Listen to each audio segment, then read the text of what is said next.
ಮಹಾತ್ಮರು ಈ ಭೂಮಿಗೆ ಬಂದಿರುವುದು ನಮ್ಮೆಲ್ಲರನ್ನು ಕೂಡ ಉದ್ಧಾರ ಮಾಡುವುದಕ್ಕಾಗಿ. ಮಹಾತ್ಮರ ಜನನವಾಗಿರುವುದು ನಮ್ಮೆಲ್ಲರ ಕಲ್ಯಾಣಕ್ಕಾಗಿ. ಮಹಾತ್ಮರು ಭೂಮಿಯ ಮೇಲೆ ಉದಯಿಸಿರುವುದು ಪ್ರೀತಿಯನ್ನು ಹಂಚುವುದಕ್ಕಾಗಿ, ಪ್ರೇಮವನ್ನು ಹಂಚುವುದಕ್ಕಾಗಿ, ತಮ್ಮ ಅಂತಃಕರಣದಲ್ಲಿ ತುಂಬಿರುವಂಥ ಅವ್ಯಕ್ತವಾಗಿರುವಂಥ ಶಕ್ತಿಯಿಂದ ನಮ್ಮೆಲ್ಲರನ್ನು ಕೂಡ ಉದ್ಧಾರ ಮಾಡುವುದಕ್ಕಾಗಿ. ಜಗತ್ತಿನ ಯಾವುದೇ ದಾರ್ಶನಿಕ ವ್ಯಕ್ತಿಗಳನ್ನು ತಾವೆಲ್ಲ ನೋಡಬಹುದು.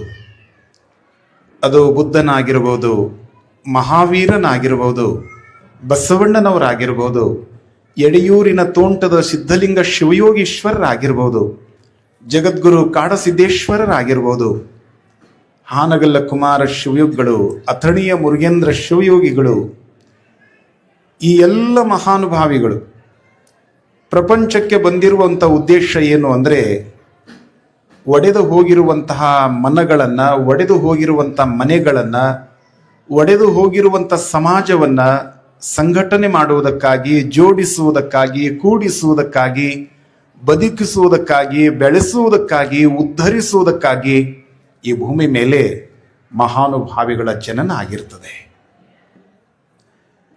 ಪ್ರೀತಿ ಮಾತ್ರ ಸಿಗೋದು ಭೂಮಿ ಮೇಲೇನೆ. ಅದಕ್ಕೆ ಪ್ರೇಮದ ಕವಿ ಆಗಿರುವಂತಹ ಒಬ್ಬ ಕವಿಗಳು ಹಾಡಿಬಿಟ್ರು, ಅವರ ನಟನೆಯನ್ನು ಮಾಡಿ ಹಾಡಿಬಿಟ್ರು, ಪ್ರೀತಿ ಏಕೆ ಭೂಮಿ ಮೇಲಿದೆ ಅಂತ. ಬೇರೆ ಎಲ್ಲೂ ವಾ ವಾ ಮಾಮ ಕ್ಯಾ ಬಾತ್ ಹೈ. ಇನ್ನೊಂದು ಈಟ ಸೌಂಡ್ ಕೊಟ್ರೆ ಚೆನ್ನಾಗಿರ್ತದ ನೋಡಿ. ಒಂದು ಅರ್ಧ ಗಂಟೆ ಮಾತಾಡಬೇಕು ಅಂತ ಶ್ರೀಶೈಲ ಜಗದ್ಗುರು ಮಹಾಸನ್ನಿಧಿ ಅವರ ಆದೇಶ. ಮಾತಾಡೋವರೆಗೂ ಬಿಡಬೇಡ್ರಿ ಅಂತ ತಿಳ್ಕೊಂಡು ಅಣ್ತಮ್ಮ ಅವ್ರನ್ನ ಇಲ್ಲಿ ದಾರಿಗೆ ಅಡ್ಡ ಕುಂದರ್ಸ್ಯಾರ. 3 ಮಂದಿನ ಇಲ್ಲಿ ಅಡ್ಡ ಕುಂದರ್ಸ್ಯಾರ. ನಮ್ಮನ್ನು ದಾಟಿ ನೀ ಹೆಂಗೆ ಹೋಗ್ತೀವಿ ಹೋಗಂತ ಹೇಳಿ. ದಾಟಿ ಹೋಗೋಕ್ಕೂ ಬರೋಂಗಿಲ್ಲ, ದಾಟಿ ಹೋದ್ರೆ ಹೊಳಿ ಐತಿ, ಅತ್ತಾಗ ದಾಟಕ್ಕೆ ನಮಗೆ ಈಜಾಡಕ್ಕೆ ಬರೋಂಗಿಲ್ಲ. ಆದರೂ ಒಂದು ಅರ್ಧ ಗಂಟೆ ಚಿಂತನೆಯನ್ನು ಮಾಡೋಣ. ನೋಡಿ, ಗುಡ್ಡಾಪುರದ ವರದಾನೀಶ್ವರಿ ಅಮ್ಮನವರು ಎಂಥ ಮಹಾತಾಯಿ, ಎಂತಹ ಜಗನ್ಮಾತೆ. ಅಂತಹ ಜಗನ್ಮಾತೆಯ ಅವತಾರ ಆಗಿರುವಂಥ ಉದ್ದೇಶ ಏನು, ಅವತರಿಸುವಂಥ ಉದ್ದೇಶ ಏನು? ನಮ್ಮೆಲ್ಲರನ್ನು ಕೂಡ ಉದ್ಧರಿಸುವುದೇ ಅವರೆಲ್ಲರ ಮುಖ್ಯವಾಗಿರುವಂಥ ಉದ್ದೇಶ, ಅಮ್ಮನವರ ಮುಖ್ಯ ಉದ್ದೇಶ. ಅಜ್ಜಾರು ಕೂಡ ಬರ್ರಿ, ಯಾಕೆ ಹೊಂಟ್ರಲ್ಲ? ಅಲ್ಲಿ ಅವ್ರು ಕ್ಯಾಮ್ರಾ ಮಾಡಕತ್ತಾನ್ರಿ, ಲೈವ್ ಇರ್ತೈತದ, ಬರ್ರಿ ಅಜ್ಜಾರ. ಅವ್ರು ನಿಮ್ಮನ್ನು ಬಿಡಂಗಿಲ್ಲ, ನಾನು ಇದು ಮಾಡಂಗಿಲ್ಲ. ಹೋಗ್ರಿ ನನ್ನ ಬ್ಯಾಗ್ ಇಟ್ಟೋರಿ ಇಲ್ಲಿ. ನೋಡ್ರಿ, ದಾನೇಶ್ವರಿ ಅಮ್ಮನವರ ಕಥಾಮೃತವನ್ನು ತಾವೆಲ್ಲ ಕೇಳಿದ್ದೀರಿ.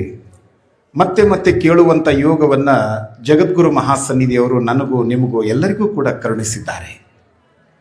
ದಾನೇಶ್ವರಿ ಅಮ್ಮನವರು ಅವರು ಈ ಕಡೆ ಗಮನ ಕೊಡ್ರಿ ದೊಡ್ಡಮ್ಮರ. ಇದು ಕಾರ್ಯಕ್ರಮ ಹಿಂಗೆ, ಇದು ಬರೋರು ಬರ್ತಿರ್ತಾರ, ಹೋಗೋರು ಹೋಗಿರ್ತಾರ. ನಿಮ್ಮ ಲಕ್ಷ್ಯ ಯಾವಾಗಲೂ ವೇದಿಕೆ ಕಡೆಗಿರ್ಬೇಕು, ನನ್ನ ಕಡೆಗಿರ್ಬೇಕು.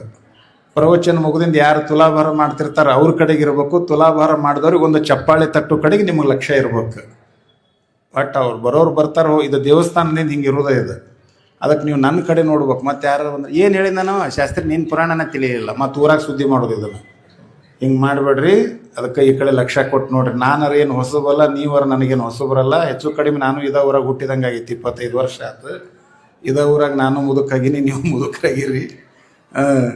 ಅದಕ್ಕೆ ಈ ಕಡೆ ಲಕ್ಷ್ಯ ಕೊಟ್ಟು ಕೇಳ್ರಿ. ನೋಡ್ರಿ, ದಾನೇಶ್ವರಿ ಅಮ್ಮನವರು ನೇರವಾಗಿ ವಿಷಯಕ್ಕೆ ಬಂದ್ಬಿಡೋಣ. ಯಾಕಂದ್ರೆ ದಿವಸಗಳು ಬಹಳ ಕಡಿಮೆ ಅದಾವ ಮತ್ತು ಮುಂದೆ ವಿಶೇಷ ಕಾರ್ಯಕ್ರಮಗಳು ಪ್ರಾರಂಭವಾಗುವುದರಿಂದ ನಾವೆಲ್ಲರೂ ಕೂಡ ದಾನೇಶ್ವರಿ ಅಮ್ಮನವರ ಕಥಾಮೃತವನ್ನು ಎಷ್ಟು ಭಕ್ತಿಯಿಂದ ಶ್ರವಣ ಮಾಡ್ತೀವಿ, ಎಷ್ಟು ನಿಷ್ಠೆಯಿಂದ ಇದನ್ನು ಕೇಳ್ತೀವಿ. ಪ್ರತಿ ವರ್ಷ ಕೇಳುವಂತಹ ಪುರಾಣ ಬೇರೆ, ಪ್ರತಿ ವರ್ಷ ಶ್ರವಣ ಮಾಡುವಂತಹ ಪ್ರವಚನಗಳು ಬೇರೆ. ಶಿವರಾತ್ರಿಯ ಶುಭ ದಿನದಂದು ಗುಡ್ಡಾಪುರದ ವರದಾನೀಶ್ವರಿ ಅಮ್ಮನವರು ನಮ್ಮ ಊರಿಗೆ ಬಂದು ನಮ್ಮನ್ನೆಲ್ಲ ಉದ್ಧಾರ ಮಾಡುವುದಕ್ಕೆ ಬಂದಾರ. ಜ್ಯೋತಿಯ ಸ್ವರೂಪದಲ್ಲಿ ಬಂದಾರ, ದೀಪದ ಸ್ವರೂಪದಲ್ಲಿ ಬಂದಾರ. ಅಂದ್ರೆ ನಮ್ಮ ಪಾಪವನ್ನು ಕಳೆಯುವುದಕ್ಕಾಗಿ ದೀಪವಾಗಿ ದಾನಮ್ಮ ತಾಯಿ ಬಂದಾಳ ಅಂತ ನಾವು ತಿಳ್ಕೋಬೇಕು. ಬಹಳ ಲಕ್ಷ್ಯ ಕೊಟ್ಟು ಕೇಳೋದು. ಇದನ್ನೊಂದು ವ್ರತ ಅಂತ ತಿಳ್ಕೊಬೇಕು ನಾವು. ವ್ರತ ಇದೊಂದು ನಿಯಮ ಅಂತ ತಿಳ್ಕೊಬೇಕು ನಾವು. 6 ಗಂಟೆ 15 ನಿಮಿಷ ಆಯಿತು ಅಂದರೆ ನಮ್ಮ ಮನಸ್ಸು ವೀರಭದ್ರ ಸ್ವಾಮಿಯ ದೇವಾಲಯದ ಕಡೆಗೆ ಸೆಳಿಬೇಕು, ಹಂಬಲ ಆಗ್ಬೇಕು. ನಾ ಕೇಳಬೇಕು, ಕೇಳಿರುವಂತ ಕಥೆಯನ್ನೇ ಕೇಳ್ರಿ, ಕೇಳಿರುವಂತ ವಿಚಾರವನ್ನೇ ಕೇಳ್ರಿ. ಆದ್ರೆ ಇಲ್ಲಿಗೆ ಬಂದು ಕೂತ್ಕೊಂಡು ಏನು ಒಂದು 15 ದಿನ ಕೇಳೋದೈತಲ್ಲ, ಇಲ್ಲಿ ಕೂತ್ಕೊಳ್ಳೋದೇ ಒಂದು ದೊಡ್ಡ ತಪಸ್ಸು ಅಂತ ತಿಳ್ಕೊಬೋದು. ಇಲ್ಲಿ ಕೂತ್ಕೊಳ್ಳೋದೇ ಒಂದು ದೊಡ್ಡ ತಪಸ್ಸು. ನಾ ಶಿವಯೋಗ ಮಂದಿರದಿಂದ ಬಂದೀನಿ. ಶಿವರಾತ್ರಿಗೆ ನಮ್ಮ ಜೀವ ಅಲ್ಲೇ ಇರ್ತೈತಿ. ಭಾಳ ಒತ್ತಡದಾಗ ಅತ್ಯಂತ ಅನಿವಾರ್ಯತೆಯಿಂದ ಬಂದೀನಿ. ನಾನು ಭಾಳ ಎಲ್ಲರ ಜೊತೆ ವಿರೋಧ ಹಾಕ್ಕೊಂಡು ಜಗಳ ಮಾಡ್ಕೊಂಡು ಬಂದೀನಿ. ನಾನು ಬಿಡಾಕ್ ತಯಾರಿದ್ದಿದ್ದಿಲ್ಲ, ಬಂದೀನಿ. ಕಡಿಮೆ ಅಂದ್ರೆ 10,000 ಜನ ಸೇರ್ತಾರೆ ಶಿವಯೋಗ ಮಂದಿರದಾಗ. ಅಲ್ಲಿ ಏನು ಊರಿಲ್ಲ. ಶಿವಯೋಗ ಮಂದಿರ ಅಂದ್ರೆ ಗುಡ್ದಾಗ ಐತಿ, ಊರಿಲ್ಲ. ಒಂದು 200-300 ಟ್ಯಾಕ್ಟ್ರಿ ಜನ ತಗೊಂಡ್ ಬರ್ತಾರೆ. ಟ್ಯಾಕ್ಟ್ರಿ ಜನ 1 ತಾಸು ಪ್ರವಚನ 8 ರಿಂದ 9. ಇದು ಊರಾಗ ಕ್ಷೇತ್ರ ಐತಿ, ಎಡವಿದ್ರ ಕ್ಷೇತ್ರ ಐತಿ, ಚಲೋ ಪ್ರಸಾದ, ದಿನ 1 ಟೈಮ್ ಪ್ರಸಾದ ಅಂತೇಳಿ ಲಿಸ್ಟ್ ಮಾಡಿಟ್ರ. ಇವತ್ತೇನೈತೆ ಏನೈತ್ರಿ? ಶಿವರಾತ್ರಿ ಉಪವಾಸ ಐತೇನ್ರಿ? ಶಿವರಾತ್ರಿ ಮುಗೀತಲ್ಲ, ಸಂಜೆ ಮಟ್ಟ ಐತಿದ್ದು ಮುಗೀತೀನಿ. ನಾಳಿಂದ ಮಾಡ್ಬೋದು ಬಹುಶಃ. ಬಟ್ ದಿನ 1 ಟೈಪ್ ಪ್ರಸಾದ ಮಾಡಿಸೋರದಾರ. 6 ಗಂಟೆ 15 ನಿಮಿಷ ಆಯಿತು ಅಂದರೆ ಮನೆಯನ್ನು ಬಿಡಬೇಕು. ನಾವು ಎಲ್ಲರೂ ಸೇರ್ಕೊಂಡು ಬರಬೇಕು. ಪುರಾಣ ಪ್ರವಚನ ಕಾರ್ಯಕ್ರಮಕ್ಕೆ ಎಲ್ಲರನ್ನು ಕರ್ಕೊಂಡು ಬರಬೇಕು. ಡಾಬಾಕ್ಕೆ ಹೋಗ್ಬೇಕಾದ್ರೆ ಒಬ್ಬರು ಹೋಗೋದು, ಬಾರಿಗೆ ಹೋಗ್ಬೇಕಾದ್ರೆ ಒಬ್ಬರು ಹೋಗೋದು. ಆದರೆ ವೀರಭದ್ರ ಸ್ವಾಮಿಯ ಸನ್ನಿಧಾನಕ್ಕೆ ಬರಬೇಕಾದ್ರೆ ನಮ್ಮ ಶ್ರೀಶೈಲದ ಜಗದ್ಗುರುಗಳು, ನಮ್ಮಪ್ಪ, ನಮ್ಮ ಮಠದಪ್ಪ, ಹಿಂದಿನ ಸಿದ್ಧಲಿಂಗ ಅಜ್ಜನವರು ಏನು ಕನಸು ಕಂಡಿದ್ರೋ ಕಾಶಿಯೊಳಗೆ ಓದಿರುವಂತ ಪಂಡಿತನೇ ಬರಬೇಕು. ಕೇವಲ ಈ ದೇವಸ್ಥಾನ ಉದ್ಧಾರ ಆದ್ರೆ ಸಾಕಾಗೋದಿಲ್ಲ. ಬೆಳಗಾವಿ ಜಿಲ್ಲೆಯಲ್ಲಿರುವಂತ ಪ್ರತಿಯೊಬ್ಬ ಸದ್ಭಕ್ತನ ಎದೆಯ ಮೇಲೆ ವಿರೂಪಾಕ್ಷ ಲಿಂಗನ ಸ್ವರೂಪವಾಗಿರುವಂತ ಲಿಂಗ ಇರ್ಬೇಕಂತ ತಿಳ್ಕೊಂಡು, ಲಿಂಗವನ್ನ ಕಟ್ಟುವಂತ ಸ್ವಾಮಿ ಬರ್ಬೇಕಂತ ತಿಳ್ಕೊಂಡು, ಸಿದ್ಧಲಿಂಗ ಅಜ್ಜವ್ರು ಏನು ಜೀವ ಕಟ್ಕೊಂಡು ಪ್ರಾಣ ಬಿಟ್ರಲ್ಲ, ಅದರ ಪ್ರತಿಫಲ ಇವತ್ತು ಶ್ರೀಶೈಲ ಜಗದ್ಗುರುಗಳು ಕಾಲಿಗೆ ಚಕ್ರ ಕಟ್ಕೊಂಡವ್ರಂಗ ಹಗಲು ರಾತ್ರಿ ಸುತ್ತಾಡಿ ಸುಮಾರು 50,000 ಜನರಿಗೆ ಲಿಂಗ ದೀಕ್ಷಾ ಆಗೈತಿ. ಲಿಂಗ ದೀಕ್ಷಾ ಆಗೈತಿ. ಅವರು ಶಿವರಾತ್ರಿ ಒಳಗ ಅಲ್ಲಿ ಶ್ರೀಶೈಲದೊಳಗ ಪಲ್ಲಕ್ಯಾಗ ಕೂಡ್ಬೇಕು.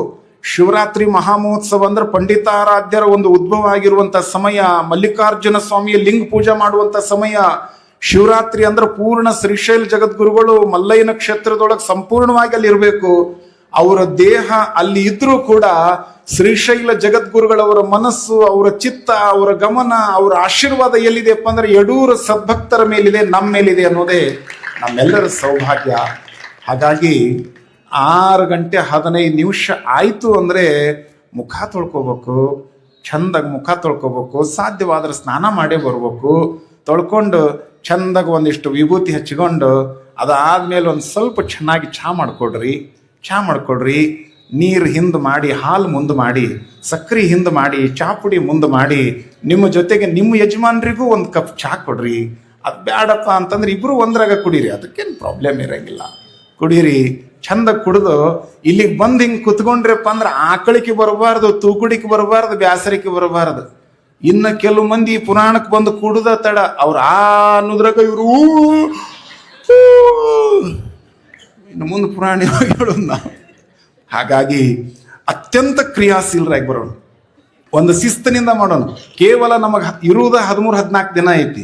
ಶಿಸ್ತಿನಿಂದ ಎಲ್ಲರೂ ಸೀರೆ ಉಟ್ಕೊಂಡು ಬರ್ರಿ, ದಿನ ಸೀರೆ ಉಟ್ಕೊಂಡು. ಯಾಕಂದ್ರೆ ನಾಳೆಯಿಂದ ನಾಡದ್ಲಿಂದ ಬೇರೆ ಬೇರೆ ಊರಿನಿಂದ ಇಲ್ಲಿ ತುಲಾಭಾರ ಸೇವಾ ಮಾಡಕ್ ಬರೋರು ಅದಾರ. ಅವ್ರು ಕೇವಲ ವಿರೂಪಾಕ್ಷ ಸ್ವಾಮಿ ನೋಡೋದಕ್ಕ ತುಲಾಭಾರ ಸೇವಾ ಮಾಡಕ್ ಬರ್ತಾರಂತ ಅನ್ಬೇಡ್ರಿ. ಇಲ್ಲೇನ್ ನಾವು ಪುರಾಣ ಮಾಡಕತ್ತೀವಿ, ಹಳೆ ಯಡೂರವ್ರು, ಹೊಸ ಯಡೂರವ್ರು, ಇದೊಂದು ಸವಾಲ್ ನಿಮಗ, ಇದು ಒಂದು ಚಾಲೆಂಜ್ ನಿಮಗ. ನೀವು ಹ್ಯಾಂಗ ಪುರಾಣ ಮಾಡಾಕತ್ತೀರಿ, ಹ್ಯಾಂಗ ಕೇಳಾಕತ್ತೀರಿ, ಹ್ಯಾಂಗ ಸೇವಾ ಮಾಡಾಕತ್ತೀರಿ, ಬರುವಂತ ಜನರನ್ನ ಎಷ್ಟು ಪ್ರೀತಿಯಿಂದ ಮಾತಾಡಿಸಿ ಪ್ರಸಾದ ಕೊಡಾಕತ್ತೀರಿ ಅಂತ ತಿಳ್ಕೊಂಡು ನಮ್ಮನ್ನ ನೋಡಾಕ್ ಬರಾಕತ್ತಾರ. ನೋಡಾಕ್ ಬರುವಂತ ಜನರಿಗೆ ನಾವು ಹೆಂಗ ಉತ್ತರ ಕೊಡ್ಬೇಕಪ್ಪ ಅಂದ್ರೆ ಮಾತಿನಿಂದ ಉತ್ತರ ಕೊಡಬಾರ್ದು, ಕೆಲಸದ ಮೂಲಕ, ಕಾರ್ಯದ ಮೂಲಕ, ನಾವೆಲ್ಲರೂ ಮಾಡುವಂತ ಸೇವೆಯ ಮೂಲಕವಾಗಿ ಅವರೆಲ್ಲ ಅನ್ಬೇಕು, ಯಡೂರಿನ ವೀರಭದ್ರ ಸ್ವಾಮಿ ಎಲ್ಲದಾನಪ್ಪ ಅಂದ್ರೆ ಯಡೂರು ವೀರಭದ್ರನ ಗುಡಿಯಾಗಿಲ್ಲ, ಯಡೂರಿನ ಸದ್ಭಕ್ತರ ಹೃದಯದೊಳಗ, ತಾಯಂದ್ರ ಹೃದಯದೊಳಗದ ನಾನು ತಿಳ್ಕೊಳ್ಳುವಂತ ಭಾವನೆ ಒಳಗಾಗಿ ಅವರೆಲ್ಲ ನಮ್ಮನ್ನ ಕಂಡು ಹರಿಸ್ಬೇಕು. ಆ ರೀತಿಯೊಳಗೆ ನಾವೆಲ್ಲ ಕಾರ್ಯವನ್ನು ಮಾಡಬೇಕು. ಶರಣು ಬಂಧುಗಳೇ, ಗುಡ್ಡಾಪುರದ ವರದಾನೇಶ್ವರಿ ಅಮ್ಮನವರು ಮಹಾರಾಷ್ಟ್ರ ಹಾಗೂ ಗಡಿ ಭಾಗದಲ್ಲಿರುವಂತಹ ಒಂದು ಸುಕ್ಷೇತ್ರ, ಜತ್ತ ತಾಲೂಕಿನ ಸುಕ್ಷೇತ್ರ ಉಮರಾಣಿ ಅನ್ನುವಂಥದ್ದೊಂದು ಸುಕ್ಷೇತ್ರ. ಆ ಉಮರಾಣಿಯಲ್ಲಿ ವಿಶ್ವಕರ್ಮ ಕುಟುಂಬ, ಈ ಚರಿತ್ರೆಯೊಳಗೆ ಒಂದು 5-6 ಥರ ಚರಿತ್ರೆ ಅದಾವ. ಹಿಂಗಾಗಿ ನಾವು ಒಂದು ಹಿಡ್ಕೊಂಡು ಹೋಗ್ಬೇಕಾಗತ್ತ. ಇದು ಹೋಗ್ಬಿಡ್ತೈತೆಲ್ಲ ಕಾಮೆಂಟ್ ಮಾಡಕ್ಕೆ ನಿಂತ್ಬಿಡ್ತಾರೆ, ನೀವು ಇದನ್ನು ಹೇಳಿರಲ್ರಿ ಅದನ್ನು ಹೇಳಿರಲ್ರಿ, ಈ ಹುಡುಗಿಗೆ ಹೇಳಿದ್ದು ನಾನು ಅದನ್ನು ಲೈವ್ ಮಾಡಬೇಡಪ್ಪ ಮಾರ ಅಂತೇಳಿ. ಯಾಕಂದ್ರೆ ಚರಿತ್ರೆಯನ್ನು ಭಾಳ ಜನ ಬರೆದಿರ್ತಾರ, ಮತ್ತು ನಾವು ಯಾವುದಾದ್ರೂ ಒಂದು ಚರಿತ್ರೆಯನ್ನು ಆಧಾರವಾಗಿ ಇಟ್ಕೊಂಡು ಹೇಳಬೇಕಾಗ್ತದೆ. ಗಾನಯೋಗಿ ಶಿವಯೋಗಿ ಪಂಡಿತ್ ಪುಟ್ಟರಾಜ ಗುರುಗಳು ಬರೆದಿರುವಂಥ ಪುರಾಣದ ಆಧಾರದ ಮೇಲೆ ಈ ಚರಿತ್ರೆಯನ್ನು ನಾನು ಹೇಳ್ತಾ ಇದ್ದೇನೆ. ನೋಡಿ, ವಿಶ್ವಕರ್ಮ ಕುಟುಂಬ ಅಪ್ಪಿ ಸಾಕಪ್ಪಿ, ಎಣ್ಣೆ ಹಾಕೋದು ಸಾಕು ಮಾಡು ತಮ್ಮ, ಸಾಕು, ಒಳಗೆ ಜ್ಯೋತಿ ಹಚ್ಚಾರ. ಹಾಂ, ನೋಡಿ, ವಿಶ್ವಕರ್ಮ ಕುಟುಂಬ, ಆ ವಿಶ್ವಕರ್ಮ ಕುಟುಂಬದ ಒಡೆಯ ಅನಂತರಾಯ. ಆ ಅನಂತರಾಯರ ಧರ್ಮಪತ್ನಿ ಸಿರಸಮ್ಮ. ವಿಶ್ವಕರ್ಮರು ಅಂದ್ರೆ ನಿಮಗೆ ಗೊತ್ತಾಗತ್ತ? ವಿಶ್ವಕರ್ಮರು ಅಂದ್ರೆ 5 ಮಂದಿ ಇರ್ತಾರೆ, ಇವರು ಪಂಚಾಡರು. ವಿಶ್ವಕರ್ಮರು ಅಂದ್ರೆ 5 ಮಂದಿ ಇರ್ತಾರೆ. ಆ 5 ಜನ ಇಲ್ಲದೇನೆ ಯಾವ ಮನೆಯೂ, ಯಾವ ದೇವಾಲಯವೂ, ಯಾವ ಕಟ್ಟಡವೂ ಪರಿಪೂರ್ಣ ಆಗೋದಿಲ್ಲ. ಆ 5 ಜನ ಇರಬೇಕು. ನೀವು ಸುಮ್ಮನೆ ಕಲ್ಪನೆ ಮಾಡ್ಕೊಳ್ರಿ, ಒಂದು ದೇವಾಲಯವನ್ನು ಪ್ರವೇಶ ಮಾಡಬೇಕಾದ್ರೆ ದೇವಾಲಯದ ಮಹಾದ್ವಾರ ಮುಚ್ಚಿದೆ. ಮೊಟ್ಟ ಮೊದಲಿಗೆ ನೀವು ದೇವಾಲಯದೊಳಗೆ ಹೋಗ್ಬೇಕಾದ್ರೆ ಏನಿರ್ತದ್ರಿ ಅಲ್ಲಿ ದೇವಾಲಯದ ಮಹಾದ್ವಾರಕ್ಕೆ? ಅಕ್ಕವ್ರು ಏನಿರ್ತದ? ಕೊಂಡಿ ಅಂತ ಇರ್ತೈತಿ ನೋಡ್ರಿ, ಚಿಲ್ಕ. ಇದನ್ನು ತಯಾರು ಮಾಡೋರಿಗೆ ಕಮ್ಮಾರು ಅಂತ ಕರೀತಾರೆ. ಈಗೆಲ್ಲ ರೆಡಿಮೇಡ್ ಬರ್ತಾವ. ಕಮ್ಮಾರು ಅಂತ ಕರೀತಾರೆ ಚಿಲ್ಕ ತಯಾರು ಮಾಡೋರಿಗೆ, ಈ ಕೊಯ್ತಾ ತಯಾರು ಮಾಡೋರಿಗೆ, ಕುಡುಗಲ್ ತಯಾರು ಮಾಡೋರಿಗೆ, ಇವರಿಗೆಲ್ಲ ಕಮ್ಮಾರು ಅಂತ ಕರೀತಾರೆ. ಇವರು ಒಬ್ಬರು. ಇನ್ನ ಚಿಲ್ಕ ತೆಗೆದ ಮೇಲೆ ಡೋರ್ ಇರ್ತದ ನೋಡ್ರಿ, ಬಾಗಿಲು. ಇದನ್ನ ತಯಾರು ಮಾಡೋರಿಗೆ ಏನಂತಾರ್ರಿ? ನಿಮ್ಮ ಜೊತೆನ ಮಾತಾಡ್ಬಿಡೋಣ, ಯಾಕಂದ್ರೆ ನೀವೆಲ್ಲ ಫ್ರೆಶ್ ಅದಿರಿ. ಈಗ ಉಳಿದ ನಮ್ಮ ಮಂದಿ ಎಲ್ಲ ಎಣ್ಣೆ ಒಂದು ಕಾಗದ ಆದಂಗೆ ಆಗ್ಬಿಟ್ರೆ, ಎಣ್ಣೆ ಉಂಡಿರ್ತಾವಲ್ಲ ಕಾಗದ, ಅದ್ರ ಮೇಲೆ ಏನೂ ಮೂಡಂಗಿಲ್ಲ. ನೀವಲ್ರಿ ವಯವ, ನೀವು ತಿಳ್ಕೊಂಡಿರಿ. ಮತ್ತು ಇರೋರು 4 ಮಂದಿ, ನೀವು ಕಾಯಂ ಸದಸ್ಯರದಿರಿ, ನೀವು ಅದಕ್ಕೆ ಅಜೀವ ಸದಸ್ಯರದಿರಿ ನೀವು. ನೋಡ್ರಿ, ಡೋರು ಇದನ್ನ ತಯಾರು ಮಾಡೋರಿಗೆ ಏನಂತಾರೆ?